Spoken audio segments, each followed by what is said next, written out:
Hello to the Technique here, and in this video I'll be showing you something that I honestly think is quite cool, and it's virtual machines, which is basically you can have a computer inside of a window from your main PC.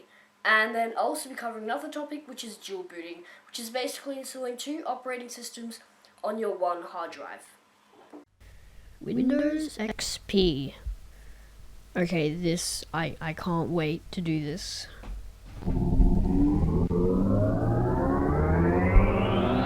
Oh, that soundtrack, it's just so amazing. Okay.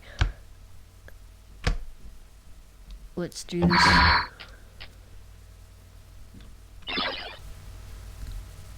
Okay. What if I try Minesweeper? Windows XP, arguably probably one of my favorite versions of Windows. Windows 7 is definitely up there. It's probably number 2. I mean, Windows Vista would be last. But, yes. Now, sometimes you just want to go back to the old operating systems for various reasons, for compatibility. Now, you could dual boot, but that takes up too much memory. But here, I have another solution. A virtual machine. That's right. Basically, this is Windows XP inside Windows 10. And it's such a small operating system that you can actually do this and get away with it without like overloading your CPU. I can go to my files and all that, all inside of Windows 10.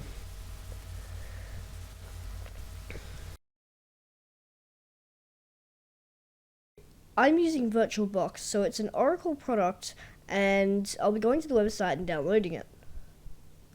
So open up your web browser, I'm using Google Chrome, and type in virtualbox.org. And if the website has not been updated, there should be a huge blue button saying download VirtualBox 5.1. So select your operating system and your architecture. I'm a Windows 10 64-bit, so I'll be downloading that one. Although there is not a 64-bit version, it is either 32-bit and 64-bit. Which, if you download a 32-bit on a 32-bit operating system, of course it'll work, but you can also put it on 64-bit operating systems, but you can't do that with 64s on 32. So, if you're unsure, just do the 32-bit download. It should start downloading, or it will ask you where to save it. If it says open or save, I'd recommend saving it so that in the future, if you ever need to use the same application again, you can do that. Although it might take up more room, it's hardly any space. I've already downloaded it, so it'll be in my downloads folder. It'll take some time to load, depending on how fast your computer is. So the setup is pretty easy, just click next, and eventually it'll ask for administrator privileges. Make sure you tick the box that says, I accept the license and Make sure you tick the box that says, I've accepted the terms and conditions. I've already read that. So because I already have it installed, I can't reinstall it. I can either remove it or repair it if it's gone corrupt. So you know that if yours has gone corrupt, this is how you do repair it. But you can also remove it straight from the control panel or the start menu by right-clicking and going uninstall. So I already have it installed. So now that you've installed VirtualBox, now I'm going to show you how you can install an operating system for VirtualBox. So I have Windows XP here, and I have the original disk for it. It's a 32-bit operating system. So first of all, put in the disk. If you have an ISO file, you'll do that later, and I'll show you how to do that. It would help if I could find the disk. Okay, what have I got here?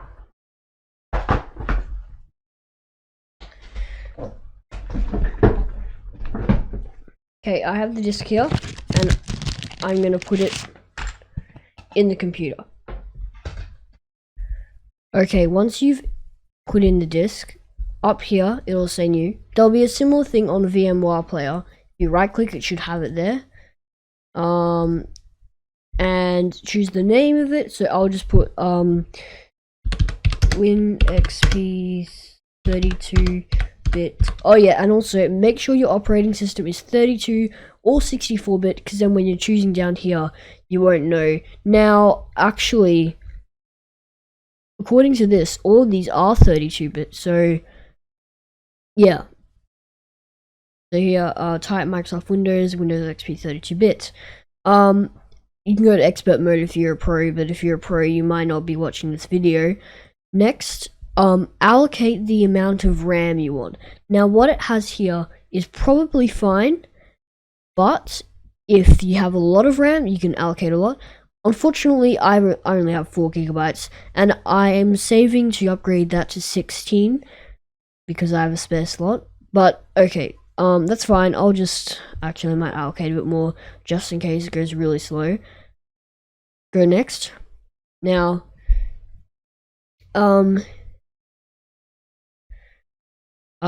you'd want to create a virtual hard drive. Well, it depends on what you've done, but if you create one now, yeah. If you don't add a virtual hard disk, you can just add it later. If you add an existing one, maybe you have an existing virtual machine file, or if you've downloaded a virtual machine file off the internet, not a disk image file, you can do that. Just make sure it's the right type. So for VirtualBox, or yeah, so create. Will ask you what type. Usually just the default's fine. Now this dynamically allowed. Fixed size will take longer, but it's probably more practical if this is permanent. Since this is not permanent, I'm just going to do dynamically allocated. It'll ask you the amount that you want to set to it. So 10 gigabytes is probably fine. Like I said, the default's usually fine. So here we have it, except it doesn't have the operating system installed. So let's go start.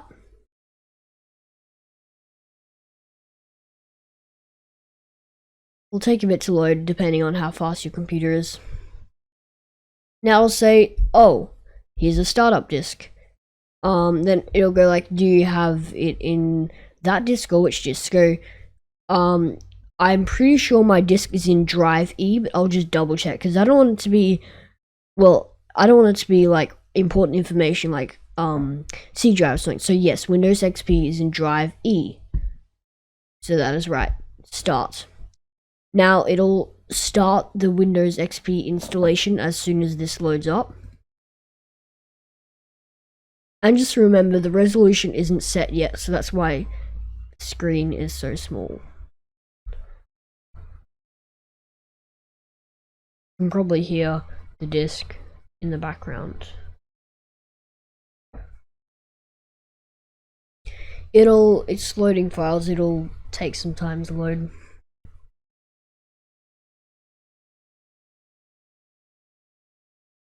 Okay, setup is starting Windows, so should be loaded after this.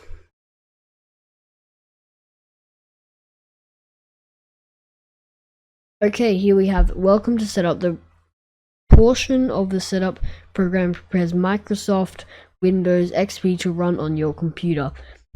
To set up Windows XP now, press enter. To repair the Windows XP installation using recovery console, press R.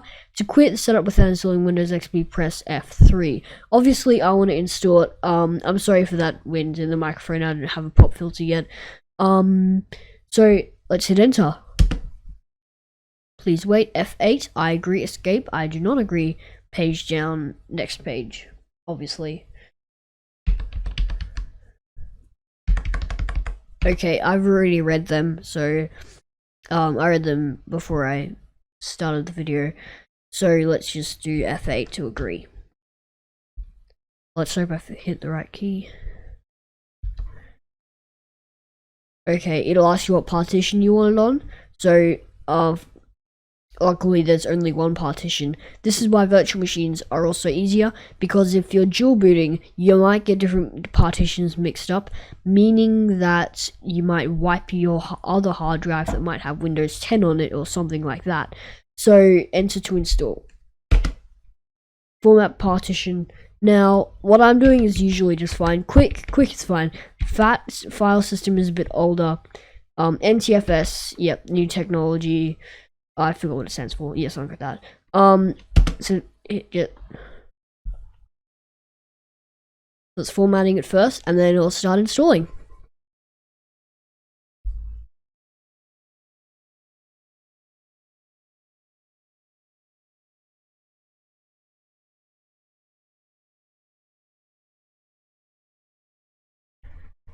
Okay, setup's copying files, so this will take some time. Yep.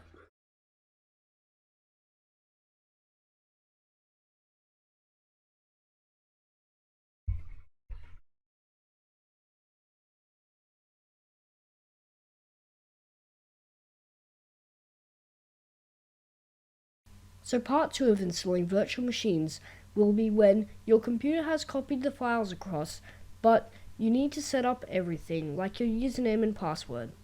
So it said press any key to boot from CD, and I know I'm using a CD, but I don't think we'll be using this, simply because the computer has already copied over all the files. So now Windows XP is starting up, and after this it should prompt me what my username and password is going to be.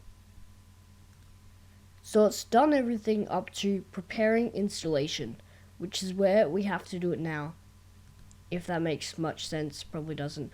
And it says setup will complete in approximately 39 minutes, so that'll give you an idea on if you're using a virtual machine. Now if you have your fancy computer with your GTX 1080 and all that, and you decide to not run a virtual machine, but install it as a dual boot, like install as another operating system, dual booting with it, I'm sure that your computer will run very fast, and in fact, I don't even think Windows XP will support that.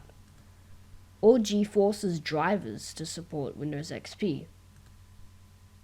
So the first thing it should prompt you to do is your region and language options. So here it automatically defaults to English United States, but yep. And all of this matches everything. Because even if you do live in a place like Australia, your keyboard will still be English US. So it's so here it's prompting me what you want your name to be and your organization to be. Now, I guess organization could be a company, or like maybe this group of computers, or well, really whatever you want it to be. So here it's prompting me to enter my product key, and I'll blur this out so you can't see it, so that, well, you can't get just a free product key, of course. And then after this, it'll ask me for my computer name and time, I think, from memory, but yeah, so that's pretty self-explanatory.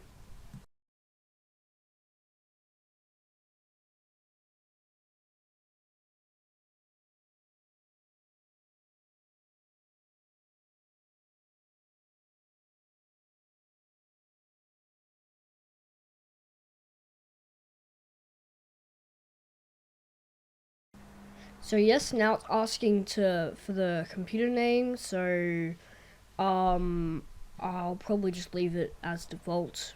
So now you need to put in your date and time, and then after that, it will just finish loading everything else.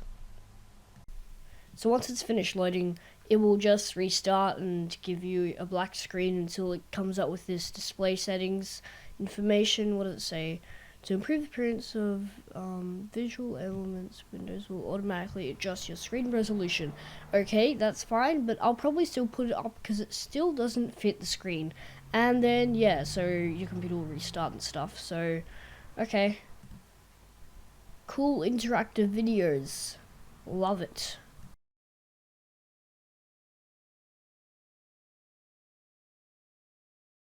Okay, welcome to Microsoft Windows. Let's just skip through this as much as we can because I already know most of this stuff. Help protect my PC. You should probably leave this on, but Microsoft does not support Windows not Windows Vista, Windows XP anymore, so I don't think it'll make much of a difference. But I'll just have it on anyway. Checking your internet connectivity. I love it how the internet logo is a phone, like as if they assumed you're using dial-up or something. Okay, so just answer all these questions depending on what you have on your PC and all that, and okay, cool.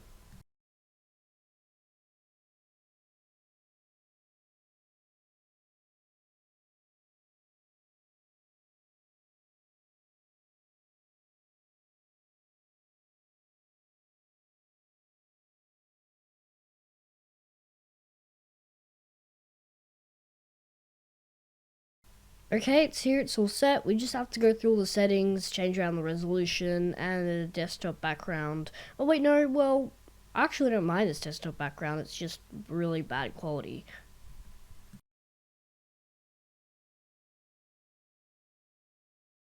I love this game so much. So part 2 of this video will be me showing you how to dual boot with a newer version of Windows. So I'll show you how to get either 10, 7 or 8.1. Unfortunately, Microsoft does not support any other versions of Windows on their download ISO page.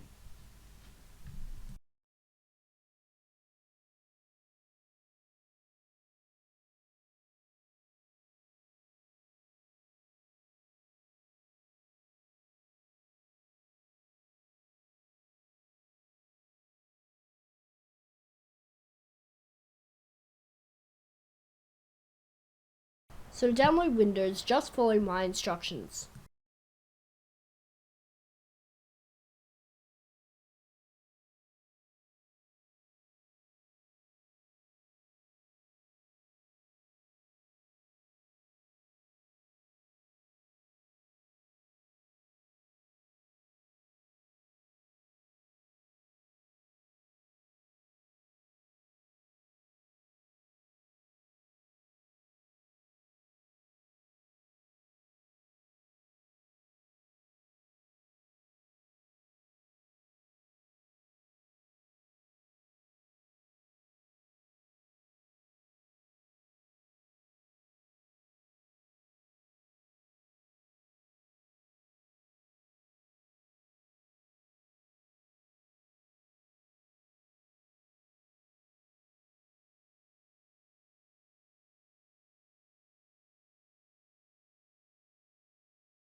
So to download the program that will extract the ISO files onto your bootable media such as a USB or a disk is called UNet booting, and I'll also show you how to do that.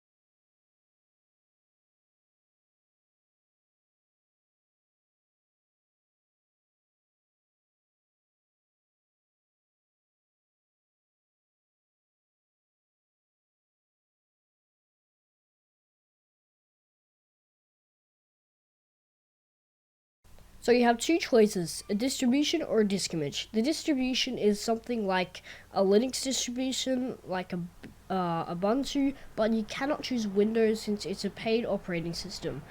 And then on the disk image, it's where you've already downloaded an ISO or a floppy disk file, and you locate that, select the drive, and then hit OK, and then it'll do it all for you.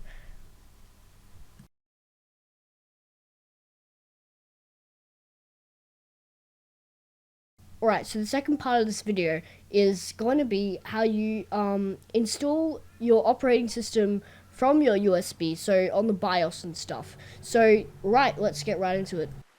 Okay, so here's my bootable media that I created earlier. It's Windows 10, and I'll be plugging it in and I'll boot to it. Now, there are two ways of actually doing this. On Windows, you can go to the settings and access it from there. But I'll be doing it the generic way, which is going onto my BIOS. But I'll also cover that as well. And then I'll restart my computer.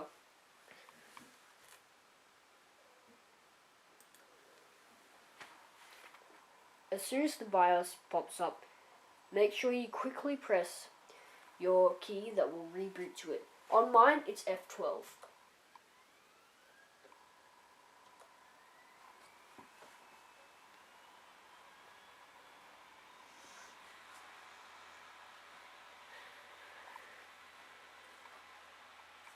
Now, you cannot see it because this is a monitor, and it defaults to putting it on my laptop.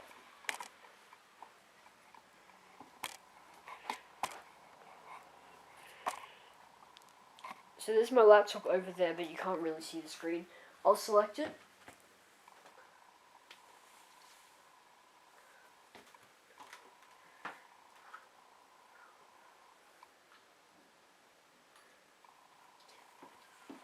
So because that was the SanDisk USB, it pops up as SanDisk. So it should be, if you have a SanDisk USB, it'll say USB HDD SanDisk. Click enter. Then it will start to boot to that. It will take some time at first. But as soon as you see the Windows loading symbol, you know that it's working.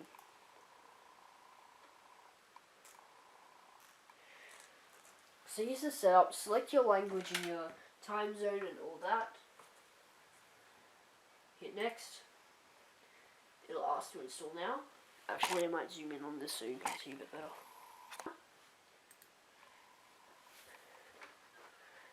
Now, as you can probably see, the mouse is the old mouse.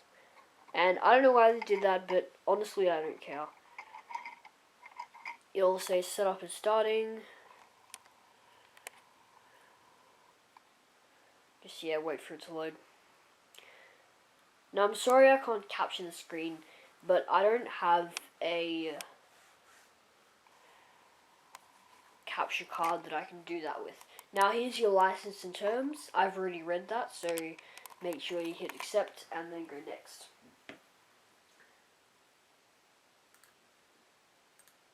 Then it'll ask you, do you want to upgrade your current system, or do you want to customize what you want to do? So, like, that's what I was talking about before, when you can select different partitions. Now, this is very hard. If you choose the wrong partition, it won't work. Now, I won't actually do this because I don't want to install Windows on my system. I already have it installed, and it's partitioned, and the other half of it is Ubuntu.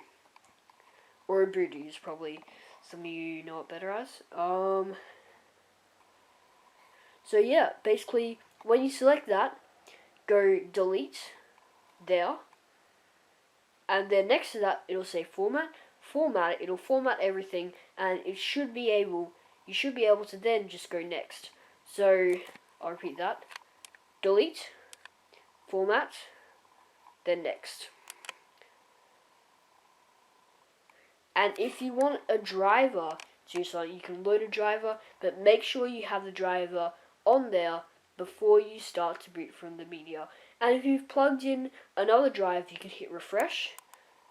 And if you delete it and format it, you should be able to hit new, and it'll create a brand new partition for your new system. So that's how you install Windows.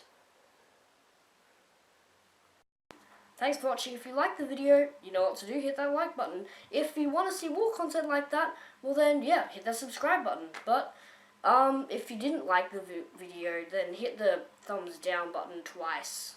Yeah.